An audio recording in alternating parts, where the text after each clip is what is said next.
10 shifts, 10 moments. 10 decisions, some made in studios, some made in courtrooms, and at least 2 made in the streets. That turned hip-hop from a regional art form into the most powerful music culture on the planet. You think you know the 90s, you know the albums, you know the names. But here's what most people don't talk about. The 90s didn't just give us great rap music. The 90s rebuilt what hip-hop was allowed to be. Legally, sonically, culturally, globally. Every rule got rewritten. Every boundary got pushed until it broke. And by the time December 31, 1999 hit, hip-hop was the #1 selling music genre in the world.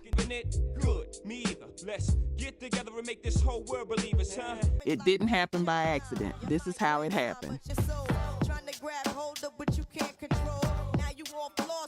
Number 10, N.W.A. and the first rap album to hit #1. Here's something that sounds obvious in 2024, but was borderline unthinkable in 1991. A rap group hitting #1 on the Billboard 200. Not the rap chart, not the R&B chart, the main chart, the same chart that had been owned by rock and pop for decades. N.W.A. did it on May 28, 1991, when Niggas for Life debuted at #2, and then climbed to #1 the following week. First rap group in Billboard history to own that spot. And they weren't crossover. They weren't softened for radio. This was the group the FBI had written warning letters about just 3 years earlier. The group that made police departments across the country draft formal protests. And they just walked straight to the top of the mainstream chart. But here's what that moment actually meant. It wasn't just a chart position. It was a proof of market. Labels couldn't pretend anymore that hip-hop was a niche, a fad, a black thing that wouldn't travel. The numbers said otherwise. And once the money people saw those numbers, the whole game changed because corporate wallets opened. Major deals started flowing in ways they hadn't before. The infrastructure of the rap industry got funded from that moment forward. And here's the thing most people forget about Niggas for Life. Dre was already experimenting with what would become G-Funk on that album. He was building the sound that would take over the entire decade, and he was still in a group that was about to fall apart. He left N.W.A. right after, took his ears, his vision, and one very dangerous new business partner, and started building something that would make that #1 debut look like a warm-up. The door cracked open in 1991. Everything else kicked it wide. Number 9, the sampling lawsuit that rewired how hip-hop sounds. This one doesn't get talked about enough in the culture, but I'd argue that what happened in a New York courtroom in December 1991 changed the actual sound of hip-hop music more than any single artist ever did. Biz Markie sampled Gilbert O'Sullivan's 1972 hit Alone Again, naturally, for his track also called Alone Again on the album I Need a Haircut. Biz had actually written to O'Sullivan's team requesting permission. They didn't respond. He used it anyway. And when the lawsuit landed, Judge Kevin Thomas Duffy opened his ruling with a line from the Bible, "Thou shalt not steal," and then proceeded to destroy the entire free sampling model that hip-hop production had been built on.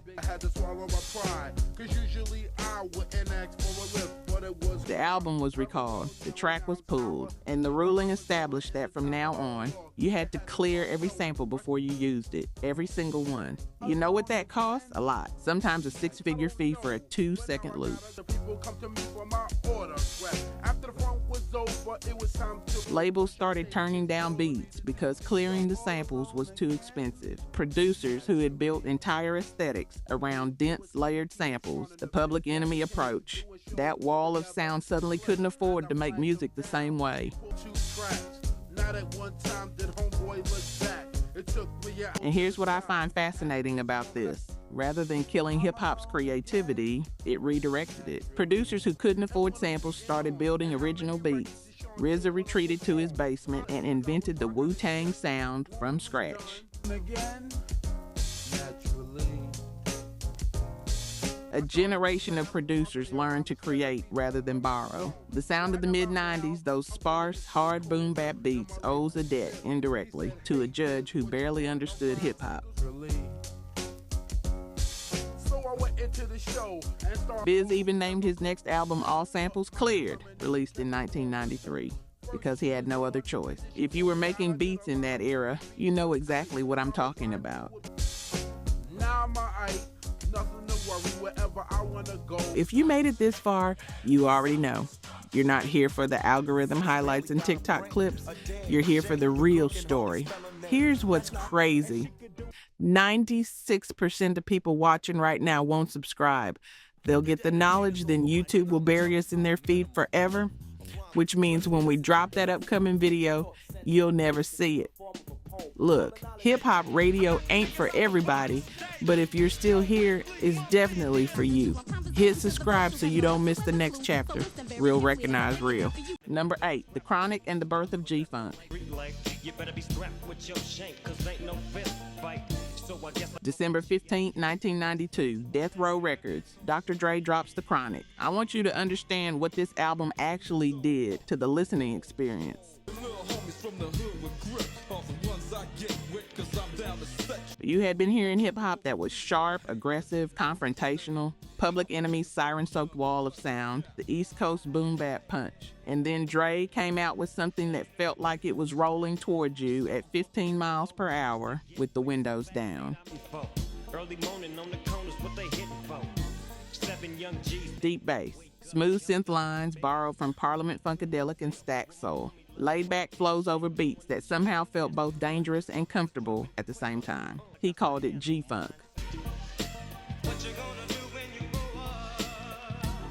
And radio, mainstream radio, the same stations that had been slow to embrace hip-hop couldn't resist it. You couldn't resist it. It was seductive in a way rap hadn't quite been before. The Chronic went triple platinum. Nothing But a G-Thang reached number 2 on the Billboard Hot 100.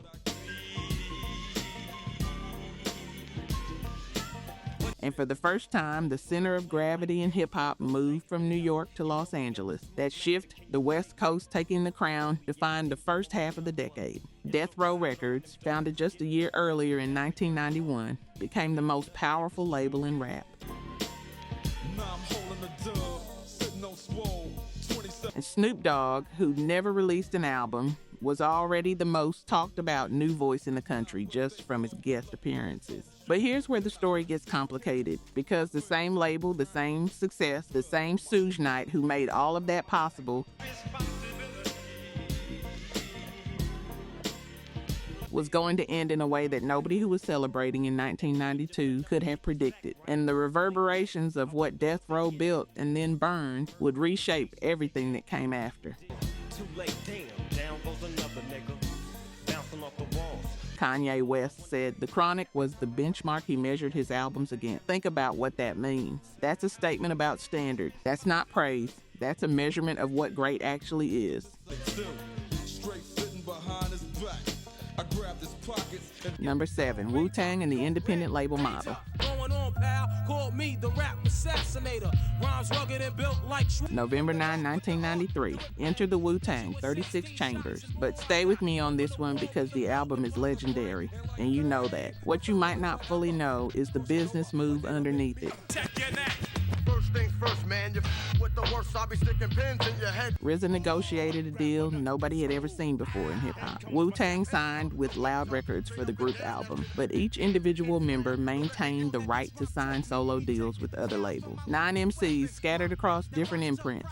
I smoke all the like smoking Joe Frazier, the Hellraiser, raising hell with the flavor. GZA went to Geffen, Method Man went to Def Jam, Raekwon went to Loud, ODB went to Elektra, each one with their own deal, their own advance, their own marketing support. And from those separate deals, RZA took his producer's cut on every project.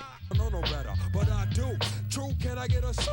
Enough respect due to the one. The whole thing was structured like a corporation, not a rap group. It was the first time an artist had used the music industry's own system against itself, turning one group into an entire mini economy. But before any of that business maneuvering mattered, the music had to hit. From here to Oregon, here's more again. Catch it like a psycho flashback. I love gats.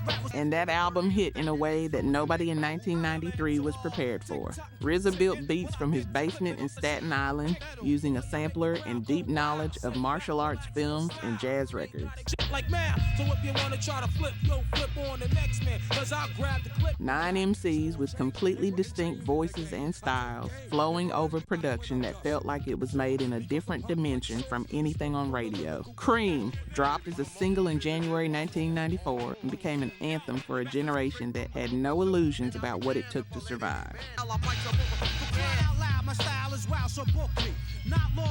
I know some of you still remember the first time you heard that piano loop, the first time Raekwon started talking about cash ruling everything. Something just locked in. And here's what matters about the Wu model. It didn't just produce great music. It showed that black artists could own the architecture of their own careers.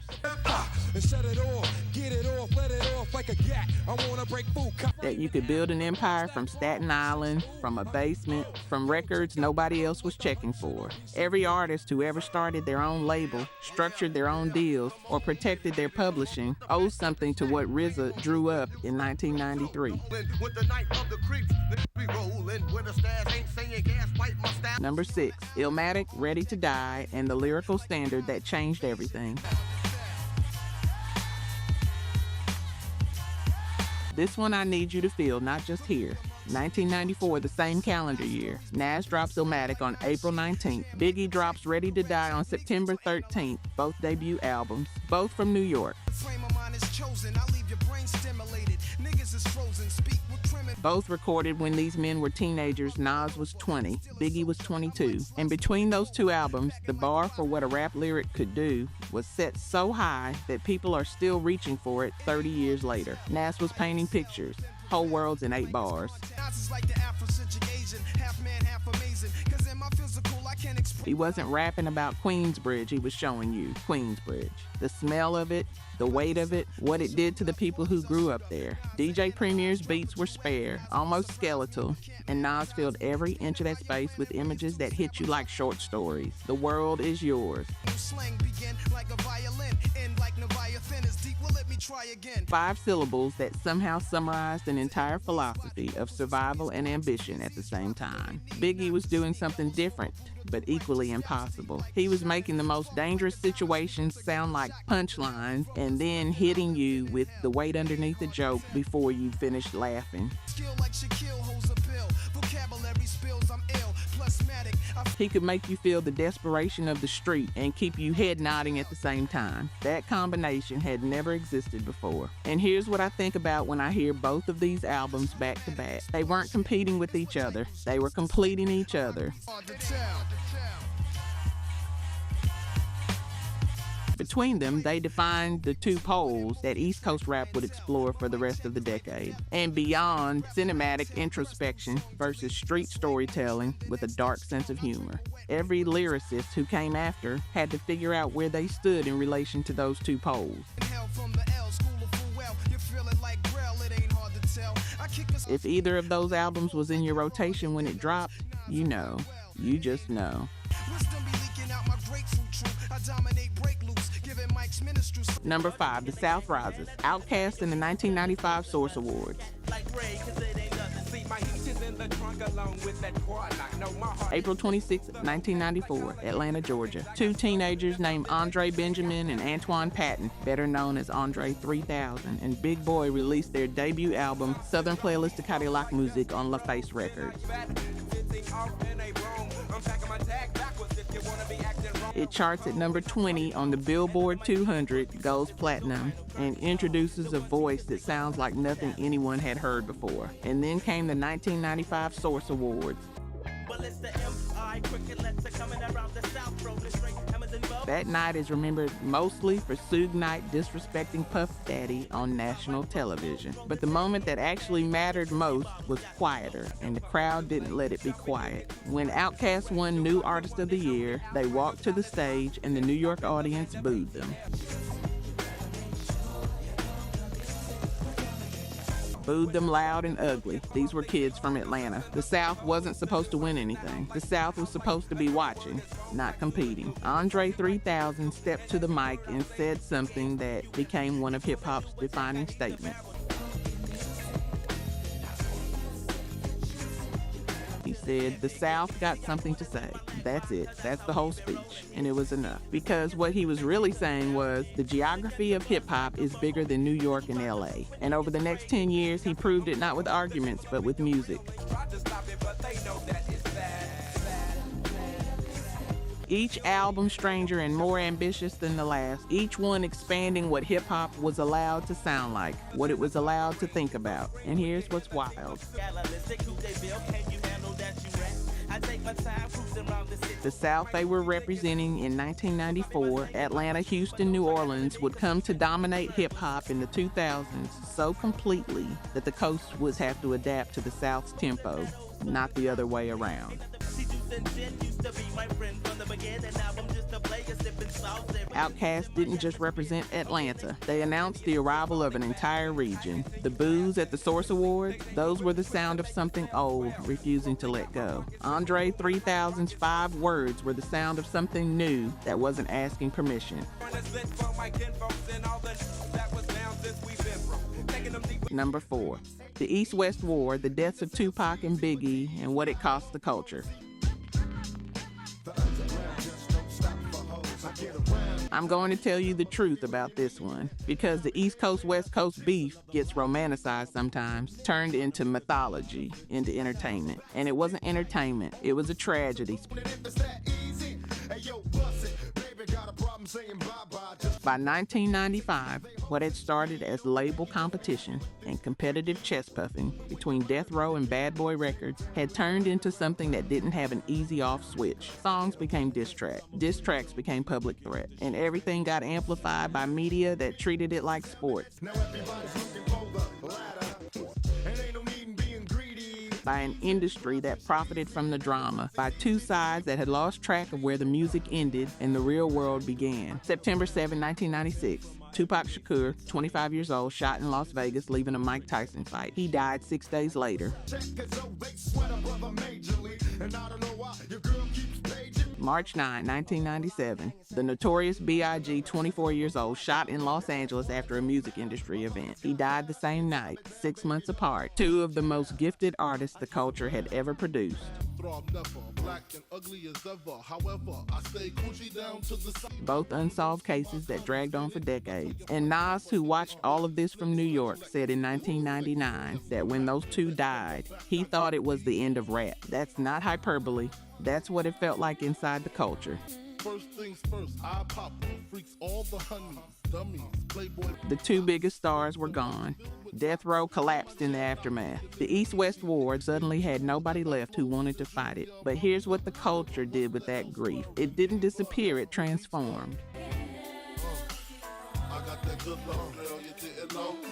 The late 90s saw hip-hop become more introspective, more personal, more determined to prove it was bigger than any one coast or any one beef. Jay-Z built an empire. Nas answered his critics with I Am. A new generation of artists decided to make the music mean something beyond the rivalry. The deaths of Tupac and Biggie broke something, but what grew back was more resilient. Sometimes the saddest chapters in a culture story are the ones that force it to grow up. Number 3, Jay-Z Rockefeller and the artist is business owner. I got the Godfather flow, the Don Juan DeMarco. Swear to God, don't get it fucked up. June 25th, 1996, Jay-Z can't get a label deal. No major wants him. So he and Dame Dash and Kareem Biggs Burke pool their money, start Rockefeller Records named after Rockefeller. The richest man in American history, and release Reasonable Doubt themselves. First week sales, around 58,000 copies. It cracks the top 30 on the Billboard 200, not a blockbuster, but the people who heard it knew immediately what they were dealing with. This was Nas-level lyricism, married to a street luxury perspective that hadn't existed in hip-hop before. Jay was rapping about the drug game, but with the language of a boardroom. Champagne and corner boys in the same verse. Get together like a choir, to acquire what we desire. We do dirt like worms. He was writing about ambition on a level that didn't have a ceiling. But the business of what Rockefeller represented, that's the shift I want to focus on. Because Jay wasn't just an artist, he was an owner. From day one, before anyone was paying attention, he was building equity. And that ownership mentality changed what he was willing to accept from the industry and what he was willing to build himself. By 1997, Rockefeller struck a distribution deal with Def Jam. By the end of the decade, Jay-Z was the biggest rapper in the world.